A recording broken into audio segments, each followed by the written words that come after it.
नमस्कार। आज के इस अंक में आपका स्वागत है। मैं दिवाकर गोदियाल। 6-7 मई की रात को भारत ने पाकिस्तान में और पीओके के आतंकी ठिकानों पर स्ट्राइक की। 7 मई को पाकिस्तान ने कश्मीर में मिसाइल से हमला करना शुरू किया। 8 मई को पाकिस्तान की तरफ से ड्रोन से भारत पर हमले किए गए और इसके बाद पाकिस्तान ने 2 मिसाइलें दागी दिल्ली की तरफ, दिल्ली को जीतने के लिए, लेकिन भारतीय एयर डिफेंस सिस्टम S-400 ने इस हमले को नाकाम कर दिया। इसके बाद 10 मई को अचानक से खबर आती है कि भारत और पाकिस्तान के बीच सीज़ फायर हो गया।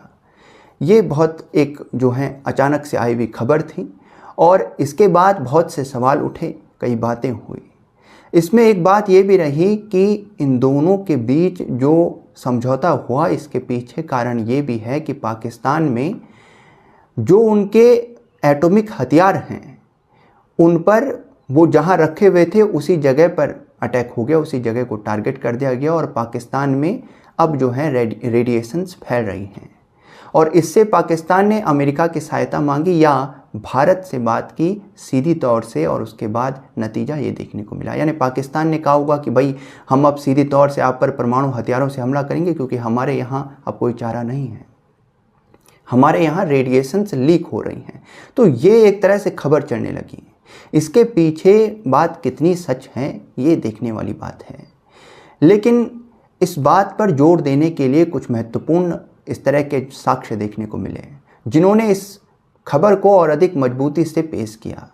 उधर अमेरिका तो कह ही रहा था कि हमने न्यूक्लियर वॉर को रोक दिया। अमेरिकी राष्ट्रपति डोनाल्ड ट्रंप आते हैं, कहते हैं हमने इसे रोका है। अब उनके द्वारा किया गया दावा ये कितना मजबूत है, क्या है इसमें सच्चाई, ये एक और बात है। लेकिन पाकिस्तान और भारत के बीच हमने न्यूक्लियर वॉर को रोक दिया, ये कहना था डोनाल्ड ट्रंप का।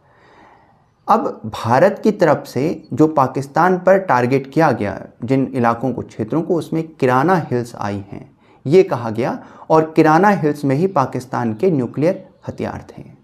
इस खबर को कि पाकिस्तान में किराना हिल्स में न्यूक्लियर हथियार थे और उन्हें टारगेट किया गया भारत की तरफ से, इस खबर को मजबूत करते हैं। देखिए, वहाँ पर 10 मई को ही 4.6 मैग्नीट्यूड का भूकंप आया। ये माना गया कि क्योंकि जहाँ न्यूक्लियर हथियार थे उस जगह को टारगेट किया गया तो वहाँ पर विस्फोट हुआ होगा और इसकी वजह से वहाँ पर भूकंप भी आया। इसको और अधिक मजबूती जो विषय देता है कि पाकिस्तान में इजिप्ट का एयरक्राफ्ट भी देखा गया। माना गया कि इजिप्ट से इस एयरक्राफ्ट में न्यूक्लियर रेडिएशन को रोकथाम के लिए जिन वस्तुओं की आवश्यकता होती है, जिस सामान की आवश्यकता होती है, यानी बोरोन को इसमें लाया गया होगा। बोरोन को इसके लिए उपयोग किया जाता है क्योंकि न्यूक्लियर रिएक्टर्स में रेडिएशंस को नियंत्रण करने के लिए बोरोन का उपयोग किया जाता है। तो ये माना गया कि इजिप्ट से आए इस एयरक्राफ्ट में बोरोन आया।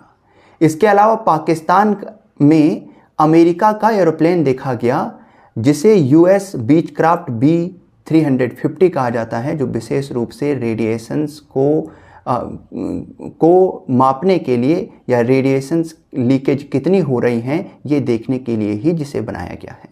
तो पाकिस्तान में अमेरिका का वो बीचक्राफ्ट B-350 भी देखा गया। इसके बाद ये खबर और अधिक मजबूत होने लगी। इस खबर को और अधिक मजबूती से प्रसार मिला कि पाकिस्तान में किराना हिल्स में न्यूक्लियर हथियार थे जिन पर भारत की तरफ से एक तरह से टारगेट किया गया। लेकिन भारत के जो एयर सेना के, वायुसेना के जो चीफ हैं AK भारती जी, उन्होंने कहा कि हमें कुछ नहीं मालूम कि किराना हिल्स में पाकिस्तान के न्यूक्लियर हथियार हैं। इस संदर्भ में हमें कोई जानकारी नहीं है और हमने ऐसा नहीं किया। देखिए, कोई भी देश न्यूक्लियर हथियारों को किसी देश के, क्योंकि ये तो साफ होता नहीं है, सार्वजनिक तो ये बात नहीं होती कि किसी देश के न्यूक्लियर हथियार कहाँ रखे हुए हैं, ये बात सार्वजनिक नहीं होती है।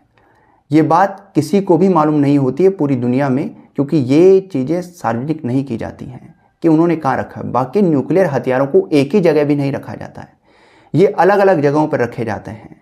तो पाकिस्तान में भी ऐसा ही है। पाकिस्तान भी अपने न्यूक्लियर हथियारों को अलग अलग जगह पर रखता होगा, कुछ कहीं कुछ कहीं। भारत पाकिस्तान के न्यूक्लियर हथियारों में किसी एक जगह पर हमला नहीं करेगा, नहीं कर सकता। जितने न्यूक्लियर हथियार बचे हुए हैं उनसे पाकिस्तान भारत की तरफ हमला कर देगा, क्योंकि उस देश में अगर रेडिएशन लीकेज होने लग गई या वो बड़ी मात्रा में होने लग गई तो इससे तो बहुत बड़े स्तर पर तबाही हो सकती है। तो पाकिस्तान अपने बचे हुए जो न्यूक्लियर हथियार हैं उनसे भारत की तरफ हमला कर देगा।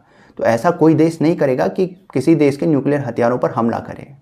हाँ, यदि भारत को ये मालूम चलता है कि पाकिस्तान के न्यूक्लियर हथियार जितने भी हैं सभी न्यूक्लियर हथियार कहाँ कहाँ रखे हैं, यानी एक भी हथियार ना छूटे, तो सभी को अगर वो टारगेट करता है एक ही बार में सभी को ध्वस्त कर देता है, तो वो एक बात है। उस दशा में तब हम कह सकते हैं कि भारत को कोई खतरा नहीं है।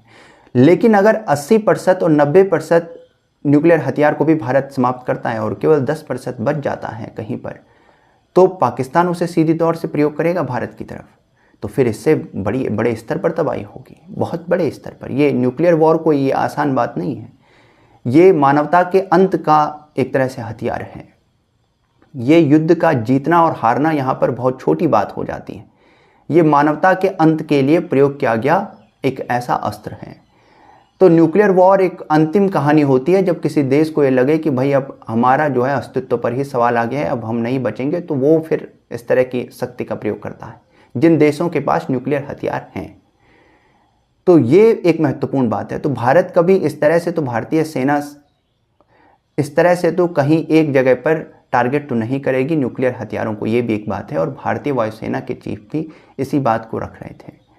तो ये कुछ महत्वपूर्ण बातें हैं, लेकिन फिर भी कुछ बातें इस तरह से निकल कर सामने आई जिन्होंने इस खबर को मजबूत किया।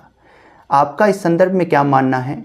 पाकिस्तान में किराना हिल्स में उनके न्यूक्लियर हथियार थे जिन पर भारत की तरफ से टारगेट किया गया और उसके बाद वहाँ पर रेडिएशंस फैल रही हैं। अगर पाकिस्तान में रेडिएशंस फैल रही हैं तो भारत भी इससे बच सकता है। क्या भारत इससे बच जाएगा? यानी जो रेडिएशन पार्टिकल्स हैं ये तो भारत में भी आ सकते हैं, तो इससे समस्या भारत के लिए भी है। इस संदर्भ में आपकी क्या राय है कमेंट बॉक्स में लिखिएगा। यदि वीडियो पसंद आए लाइक कीजिएगा, शेयर कीजिएगा, हमारे चैनल को सब्सक्राइब कीजिएगा।